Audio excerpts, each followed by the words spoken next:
Hi guys,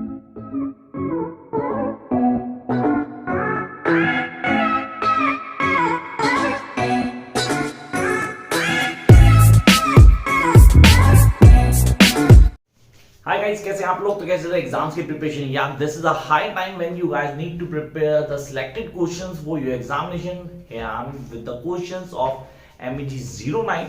you know that's the Australian literature. अब आपने कहा ऑस्ट्रेलियन लिटरेचर में हमें कौन से क्वेश्चंस पढ़ने, किन की तैयारी फाइनल टर्म पे करेंगे. So the first thing that comes in mind is that क्या सिर्फ और सिर्फ ये क्वेश्चन करना डेफिनेटली इनफ रहेगा कि हम बाकी ना कर पाए तो क्या हमें निकल जाएंगे.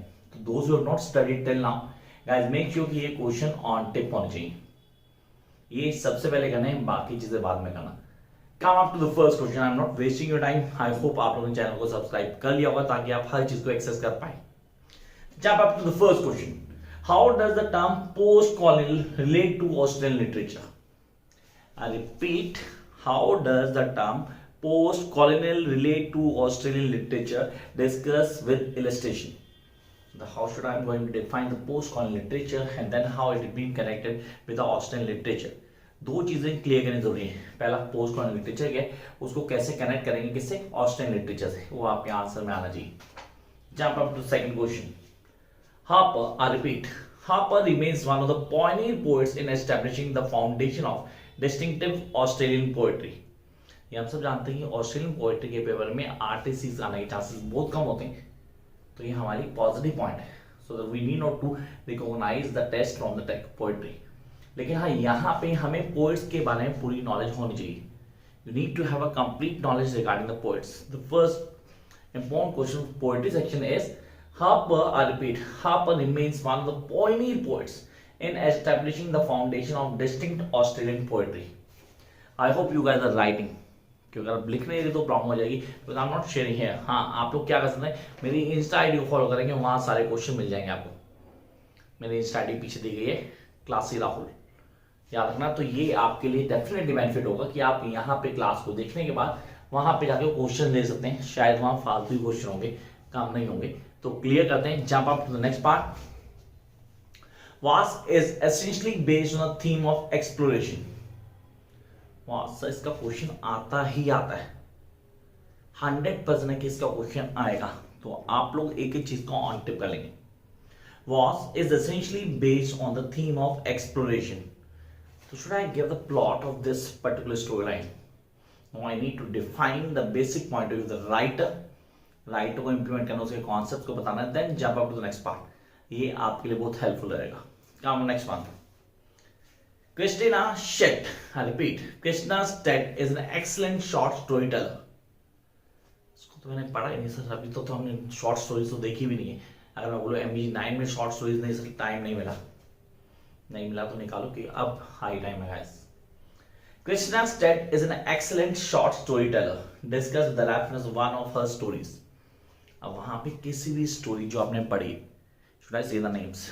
मेरी वीडियोस को देखना, सारी स्टोरीज मैंने एक्सप्लेन की है. तो आपको क्या करना, उनको जाके एक्सप्लेन करना, किसी एक स्टोरी का प्लॉट रिलेट कर देना और उसकी नरेटिव टेक्निक को मेंशन जरूर करना. Jump up next one. The issue of land is centre. I repeat, the issue of land is centre to Judith Wright poetry. Judith Wright poetry. Sir Harper पहले आ गया मेरे पास, तो यहाँ पे दो लोग कंफर्म पोएट आ गए जो पोएट्री में डोमिनेट करते हैं. तो पोएट्री का डोमिनेंस रोल है इस पेपर में. The issue of the land is centre to Judith Wright poetry. Discuss with the reference to the poems describe. कोई भी पोएम का प्लॉट लेके उसको एक्सप्लेन करेंगे. Come next one. Discuss Chris Wallace Crabbe as a poet and special reference to the poem Melbourne. मुझे तो poetry का segment मैंने पहले बोला कि इंपॉर्टेंट है इस पेपर में, जिसको आप बिल्कुल भी अवॉइड नहीं करोगे. तो यहाँ मेलबॉर्न तो इंपॉर्टेंट पोएट्री भी है. कह रहा है discuss Chris Wallace Crabbe as a poet with a special reference to his poem Melbourne. Next one.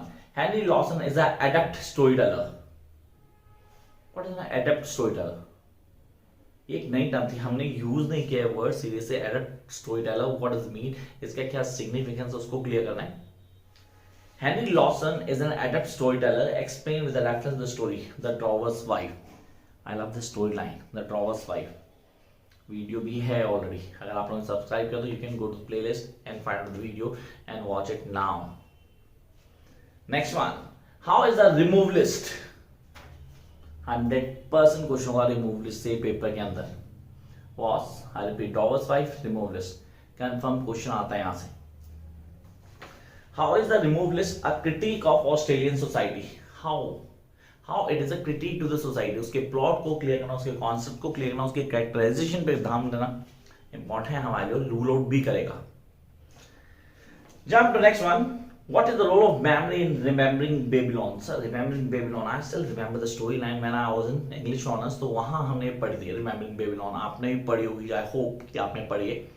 वहाँ से क्वेश्चन लिया गया, और अगर यहाँ तक नहीं पढ़ा तो गाइस इसको भी लिस्ट में डाल लेना कि यार ये भी इम्पोर्टेंट है and we need to do it by hook और बाय क्रुक. हमें इसको क्लियर करना है. Come next one. Examine the pressures. I repeat, examine the pressures of the contemporary life explode. I'm repeating the question. Please listen and write down if you can. Examine the pressure of the contemporary life explode in Asher's funeral. Asher's funeral and their consequences. सारी की सारी बातें explain करनी है और वो भी detail में. Jump up next one. कहते हैं रोजमेरी डॉब्सन्स पोएम कॉकक्रो. मेलबोर्न पहले थी, कॉकक्रो नेक्स्ट आ गया, अभी दो और आएंगी. कहता है Rosemary Dobson's poem cockcrow speaks of the inner life of a woman. या it's all about the inner life of woman. मतलब वुमन सर पैटर्न सोसाइटी डिफाइन करती है, फेमिनिज्म को हाईलाइट करना है, उसकी प्रॉम्प्ट्स को मेंशन करना है. ये सारी चीजें ऐड होंगी यहाँ पे. Come next section.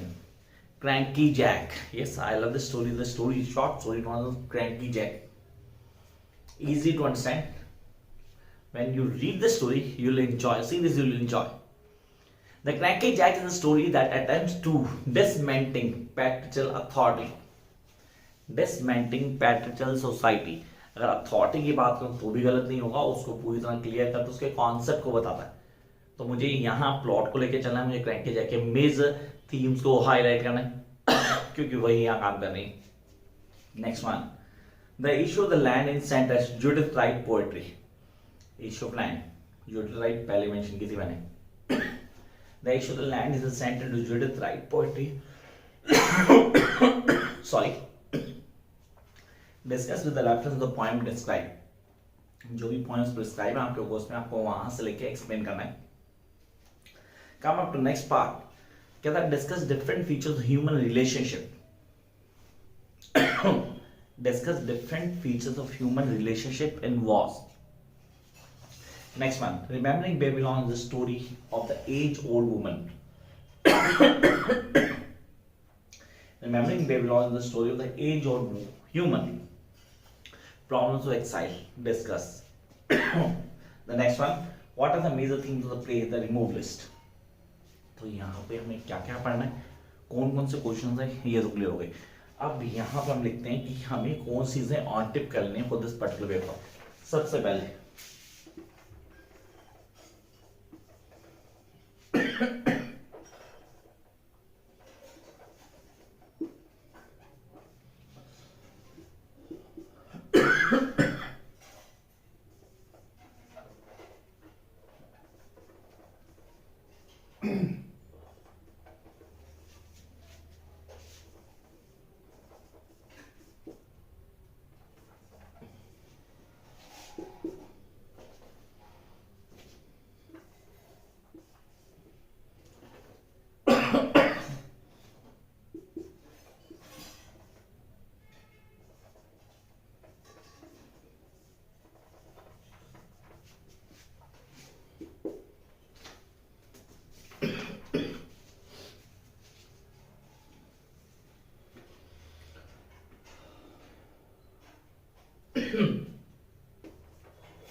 these six things, see this, these six things are really important for you guys to be the master of this particular paper.